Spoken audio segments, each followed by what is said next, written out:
John Irwin. I am a resident of Clay, New York, but my connection to the town of Henderson is through the yacht club. I contend that the consideration of alternate routes is seriously flawed by superficial evaluation, lack of substantive analysis, and occasionally by truly specious arguments. In short, alternate routes were given only lip service. Because of these shortcomings, Upstate New York Power Corp's application is deficient and vulnerable to challenge. Now I have three segments. First, I want to address the alternate route, which is the all underwater route. Then I want to describe a route passing south of Stony Island that was never considered. And in the third segment, I want to address the Coffeen Street interconnection issues. Now, interposed between Galoo Island and the mainland is Stony Island. So any transmission line to the nearest landfall must swing around Stony Island, either to the north or to the south. The proposed route swings to the north, even though the transmission line must proceed southward to the Mexico substation. So going north to then go south does not seem rational, especially if swinging southward around Stony Island was never considered. No potential impediments to initially swinging well southward around Stony Island were ever considered, were ever identified or evaluated. So this routing possibility south of Stony Island will be discussed, but first I want to address the much more promising underwater route. A line from Galoo Island, almost due south, intercepts the mainland, not at Oswego, but at 9 Mile Point. This is the location of the well-known 9 Mile Point nuclear power station. It has a combined nameplate capacity of 1,761 megawatts for both Unit 1 and Unit 2. Unit 3, with a capacity of 1,600 megawatts, is in the proposal stage.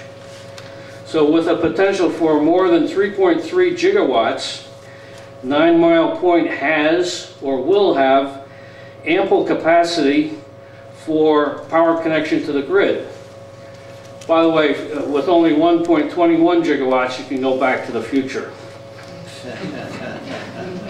Now here are the exact words of the application regarding the subaquatic route, also known as the all underwater route.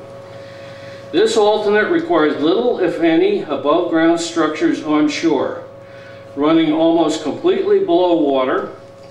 This alternate would result in little or no impacts to mainland cultural or agricultural resources. Few, if any, residential structures would be impacted. Likewise, landowner concerns would be minimized as the state of New York owns the majority of land crossed by this alternate. Similarly, this offshore route would result in few, if any, impacts to onshore environmental resources such as wetlands or soils. Sounds very attractive. So what is the problem? The application words continue. The cost of this all underwater route is estimated at more than $185 million. This route presented relatively high construction and material costs, including the cost of underwater cable and need for an extensive lakebed survey. There were also potential reliability concerns associated with a subaquatic cable of this length in the event of a failure and the extended repair time as compared to an overhead mainland facility. Therefore, this route was not evaluated further.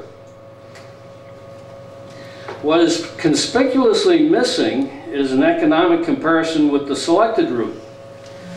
If we take the selected route as costing approximately $153 million, I contend that the life cycle costs, I repeat, life cycle costs, including 20-year pilot payments, easement option, and right-of-way costs, should be compared. Suppose the annual costs for the upland facilities are $1.5 million per year.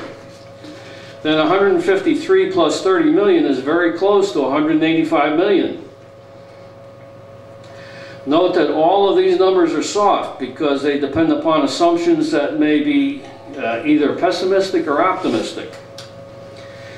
In fact, the application states later, the estimated local tax base impacts are anticipated to be $2 million annually, project-wise, which is, of course, referring to the wind generation facilities transmission line, not the wind towers themselves.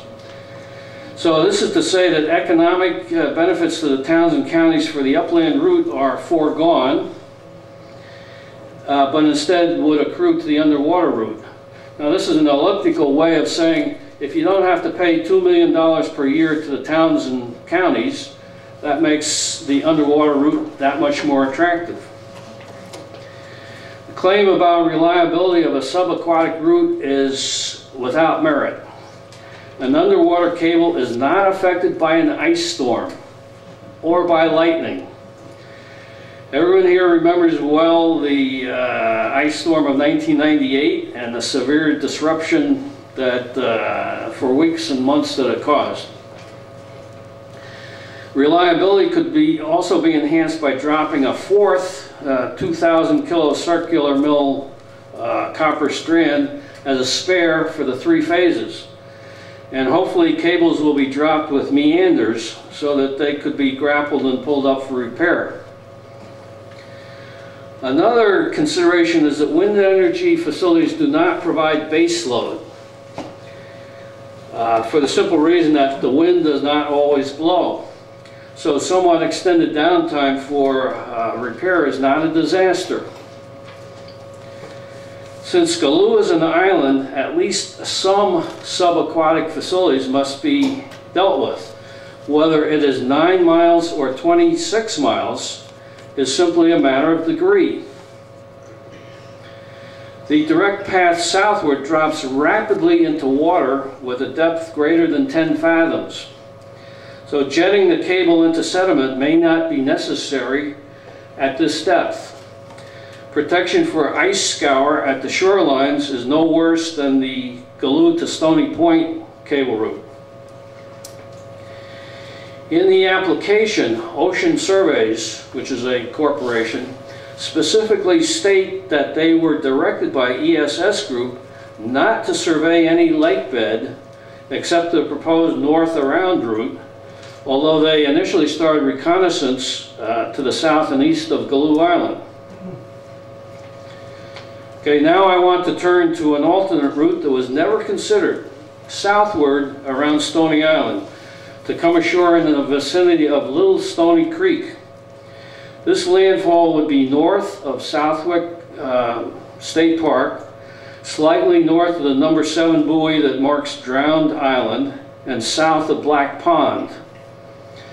Since Stony Island shoals off to the southwest, this subaquatic route should stay west of the number 5 buoy that guards its terminus, which is Calf Island Spit.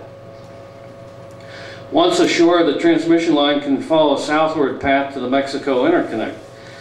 Swinging south around Stony Island to proceed overland in a southerly direction seems much more logical than going north to then go south.